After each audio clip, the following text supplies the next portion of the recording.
لیے اپنے شیخ کی بارگاہ میں حج بیت اللہ کا مہینہ شروع ہو گیا ہے۔ میرے خواجہ عثمان ہارونی رضی اللہ تعالیٰ عنہ نے ارشاد فرمایا، او معین الدین چل حج بیت اللہ کا مہینہ گئے، چلو خانہ کعبہ چلتے گئے، حج بیت اللہ کرتے گئے۔ خواجہ عثمان ہارونی رضی اللہ تعالیٰ عنہ اپنے مرید کو لے کر لوگوں سفر پر گئے۔ ادھر مکے کی سرزمین پر پہنچتے گئے، طواف خانہ کعبہ کرتے گئے، حج بیت اللہ کے سارے ارکان سے جب فارغ ہوتے گئے، طواف خانہ کعبہ فرما رہے گئے۔ ادھر خانہ کعبہ کا طواف مکمل ہو گیا لوگوں، آپ میزاب رحمت کے نیچے کھڑے ہوئے، عرض کی رب کی بارگاہ میں ہاتھ اٹھا کر یا رب العالمین اپنے معین الدین کو، میرے مرید معین الدین کو اپنی بارگاہ میں قبول فرما لے۔ ادھر میزاب رحمت کے نیچے لوگوں معین الدین کے لیے دعا ہو رہی ہے، مولا قبول فرما لے، یا الہ العالمین قبول فرما لے۔ غیب سے ندا آئی، او خواجہ عثمان ہارونی، ہم نے تمہاری دعا کی وجہ سے، ان کے افعال، ان کے اخلاص کی، ان کے اخلاص کی وجہ سے، ان کی عبادت و ریاضتوں کی وجہ سے ہم نے اپنی بارگاہ میں سے قبول فرما لیا۔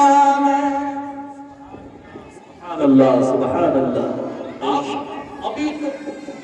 وہ علم معرفت کی منزلیں طے فرما رہے ہیں،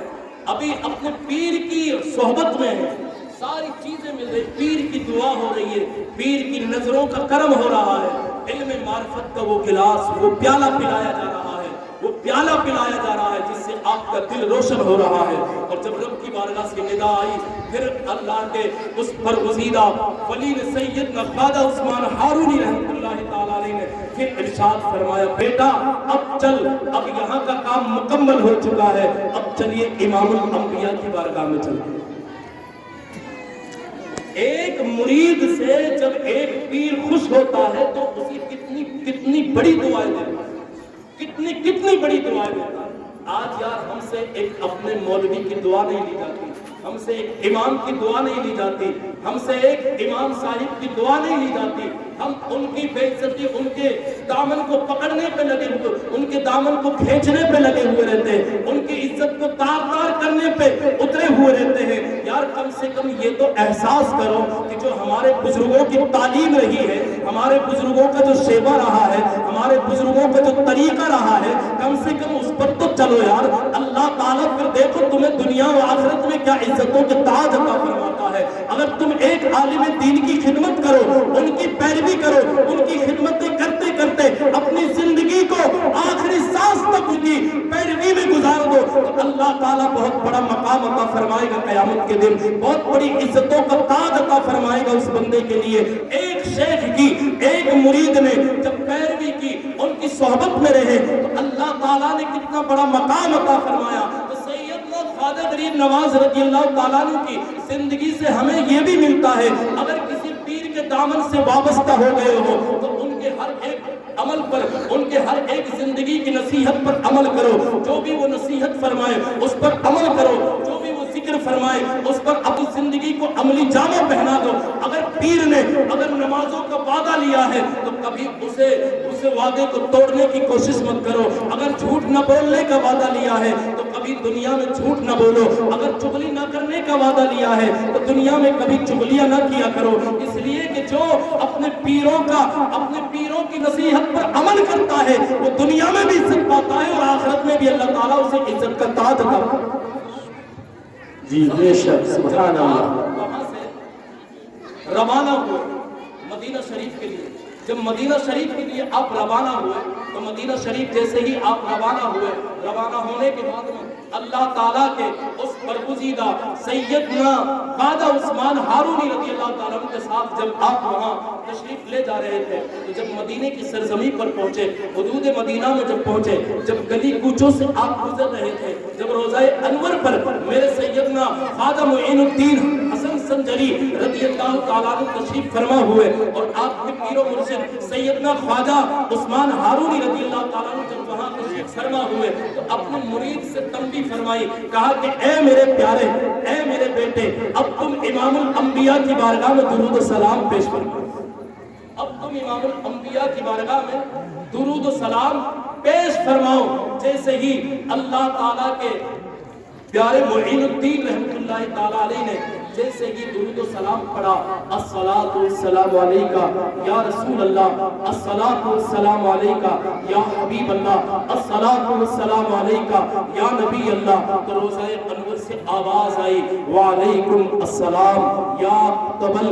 اقتاب۔ یہ جب آپ کی آواز آئی، آنے کے بعد میں جب سلام کا جواب مل چکا تو آپ نے وہی رات گزاری، وہی عبادتیں کی، وہی ریاضتیں کی، پوری رات نبی کی بارگاہ میں درود و سلام پڑھتے پڑھتے گزار دیے۔ کچھ دیر کے لیے آنکھ لگی، آنکھ لگنے کے بعد میں خواب میں میرے مصطفیٰ کی زیارت ہوئی اور ارشاد فرمایا، میرے مصطفیٰ نے ارشاد فرمایا، اے معین الدین، تم اتنی دور سے منزلت طے کر کر جب ہماری بارگاہ میں آ چکے ہو تو اب تمہیں یہاں سے دھتکارا نہیں جائے گا۔ جب تم نے میری بارگاہ میں سلام پیش کیا ہے تو سلام کا جواب میں مل چکا ہے، لیکن ہم تمہارے کردار سے، تمہارے علم و فنون سے اتنے راضی ہیں، اتنے راضی ہیں، ہم تمہیں اب ایسے ہی نہیں چھوڑیں گے۔ جاؤ، تمہیں ہندوستان کو پورے کو تمہارے لیے وقف کیا جاتا ہے، اور جاؤ، ہندوستان میں کفر کی دنیا ہے، کفر کو مٹاؤ، پرچم اسلام کو بلند فرماؤ۔ سبحان اللہ، سبحان اللہ۔ سیدنا خواجہ غریب نواز رضی اللہ تعالیٰ عنہ جب میرے نبی علیہ السلام کی خواب میں زیارت فرما رہے تھے، مصطفیٰ جان رحمت صلی اللہ تعالیٰ علیہ وسلم اپنے پیارے کو، اپنے لخت جگر کو، آپ کے آل کا جو ایک پھول تھا، اس پھول کو جب وصیت فرما رہے تھے میرے مصطفیٰ، تو آپ نے عرض کی، یا رسول اللہ، یا حبیب اللہ، یا اکرم الاکرمین، یا شفیع المذنبین، یا رسول اللہ، میں تو ہندوستان کو جانتا بھی نہیں ہوں، جانا کہاں سے ہے، کدھر سے جانا ہے۔ مورخین لکھتے ہیں کہ اسی خواب کے اندر میرے کریم آقا صلی اللہ تعالیٰ علیہ وسلم نے ارشاد فرمایا، اے معین الدین، گھبرانے کی ضرورت نہیں ہے، یہ لو پورے ہندوستان کے راستے کا نقشہ لو، اور یہ ہندوستان کا نقشہ۔ سبحان اللہ، اللہ اکبر۔ میرے کریم نواز رضی اللہ تعالیٰ عنہ کو علم معرفت، یہ علم لوگوں ویسے ہی نہیں ملا ہے، یہ کوئی ایسے راستوں میں گھومنے سے نہیں ملا ہے۔ آپ نے بہت محنتیں کی ہیں، آپ نے بہت محنتیں کی ہیں، محنتیں کرتے کرتے پیدل سفر کیے ہیں، قافلوں سفر کیے ہیں۔ جب مدینے سے واپس آئے تو مدینے سے چلتے چلتے چلتے چلتے آپ بغداد آئے۔ بغداد کی سرزمین پر جب پہنچے تو وہاں سے آپ کئی شہروں سے نکلتے ہوئے، کئی ممالک سے آتے ہوئے آپ پاکستان کی سرزمین پر، لاہور کی سرزمین پر داتا علی حجویری رضی اللہ تعالیٰ عنہ کی بارگاہ میں آئے۔ وہاں آپ نے مراقبے کیے، وہاں آپ نے عبادت و ریاضتیں بھی کی، نمازیں ادا کی، ذکر و اذکار کیے۔ جب وہاں سے آپ چلے تو آپ ہوتے ہوئے آپ دہلی کی سرزمین پر آئے، اور جب آپ دہلی کی سرزمین پر آئے تو دہلی کی سرزمین پہ آپ نے عبادت و ریاضتیں کی، آپ نے وہاں بھی اللہ تعالیٰ کی عبادتیں کی۔ لیکن جیسے ہی مورخین لکھتے ہیں کہ آپ دہلی سے جب چلے تھے، دہلی سے چلنے کے بعد میں جب آپ اجمیر شریف کے لیے آ رہے تھے، اجمیر شریف کے لیے جب آپ تشریف لا رہے تھے تو اللہ اللہ، آپ نے دہلی سے اور اجمیر شریف کی سرزمین تک جو اللہ نے آپ کے ذریعے سے جو اسلام کی اشاعت فرمائی، جو اسلام کو تقویت عطا فرمائی، مورخین لکھتے ہیں کہ اللہ تعالیٰ نے اس تھوڑے سے سفر کے اندر، اس تھوڑے سے قلیل سفر کے اندر اللہ تعالیٰ نے 90 لاکھ بے ایمانوں کو اللہ تعالیٰ نے ایمان عطا فرمایا۔ سبحان اللہ، بے شک اسلام کی وہ تبلیغ تھی، یہ آپ کی وہ دین کا کام تھا۔ جب آپ سرزمین اجمیر شریف میں آئے، جب سرزمین اجمیر شریف میں آپ آ گئے تو آپ سے بہت ساری ایسی کرامتیں، آپ کی بہت ساری ایسی زندگی گزری ہے، اس سفر میں ایسے زندگی کے لمحے گزرے ہیں کہ ایک ہاتھی میں سبزوار گزرا ہے، ٹھیک ہے، تو یہ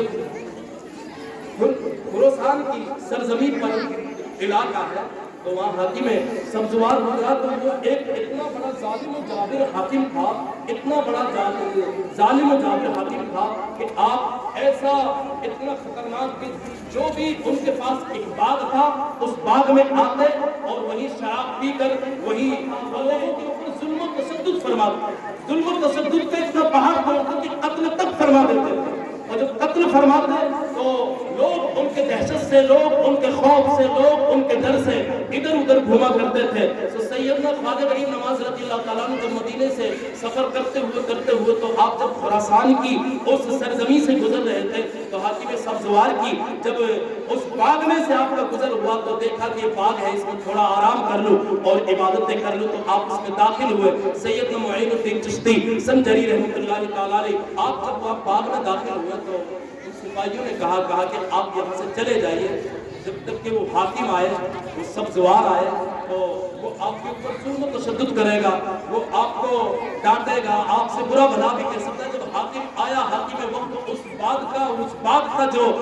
حاکم تھا، مالک تھا، جب وہ آیا تو سیدنا خواجہ غریب نواز رضی اللہ تعالیٰ عنہ نے اس باغ میں ایک حوض تھا اور حوض میں سے وضو فرمایا، نماز ادا کی، نماز ادا کرنے کے بعد میں آپ اس کے جگہ پر بیٹھ گئے جہاں وہ حاکم بیٹھا کرتا تھا، تو جب اس پر بیٹھتا وہ تو اس نے دیکھا کہ آج میری گدی پر کوئی فقیر بیٹھا ہوا ہے، تو جب تک کہ وہ کچھ بولتا سیدنا خواجہ غریب نواز رضی اللہ تعالیٰ عنہ نے اس کی طرف جلال والی نظر سے اٹھا کر جلال والی نظر اٹھائی اور ان کی طرف نظریں جیسے ہی فرمائی تو نظریں فرمانے کے بعد میں اب اس حاکم کے دل کی دنیا بدل چکی تھی، جو اس کے دل کے اندر غلط خدشات آ رہے تھے، غلط خیالات آ رہے تھے، اللہ تعالیٰ نے وہ لمحے میں ختم فرما دیے، میرے پروردگار نے وہ لمحے میں ختم فرما دیے، اور آپ کی جب نظر پڑی اس کے اوپر، آپ نے جب انہیں جلال والی نظر سے دیکھا تو کب کبھی طاری ہو گئی تھی،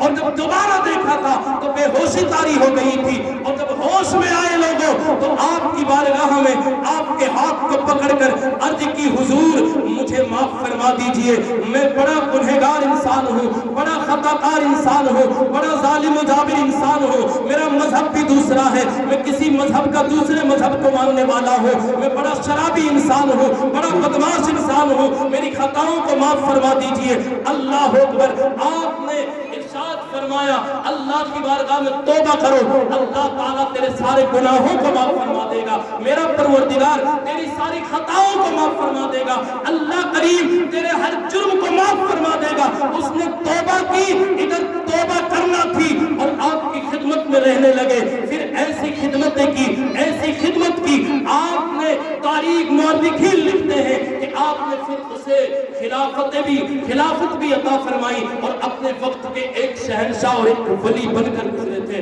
یہ حضرت سیدنا خواجہ غریب نواز رضی اللہ تعالیٰ عنہ کی نظریں کام شروع کر دی اور ایسا کام کیا کہ جب آپ کی نظر ایک ظالم کے اوپر اٹھی تو اللہ تعالیٰ نے اسے بھی ہدایت کا راستہ عطا فرما دیا۔ آپ کی نظر سے آپ چلتے چلتے جب اجمیر کی سرزمین پر آ گئے لوگوں، اجمیر کی سرزمین پر جب پیغام اسلام کو جب وہاں بانٹنا شروع کیا، پیغام اسلام کو جب وہاں ادھر ادھر تبلیغ اسلام کو بانٹنا شروع کیا، تو آج جو اللہ تعالیٰ کی عبادت کرتا ہے، جو اللہ تعالیٰ کی اطاعت، اللہ اور اس کے رسول کی اطاعت کرتا ہے صحیح معنوں میں، اور صراط مستقیم پر صحیح معنوں میں چلتا ہے، تو اللہ تعالیٰ، اللہ کریم اپنی بارگاہ سے اسے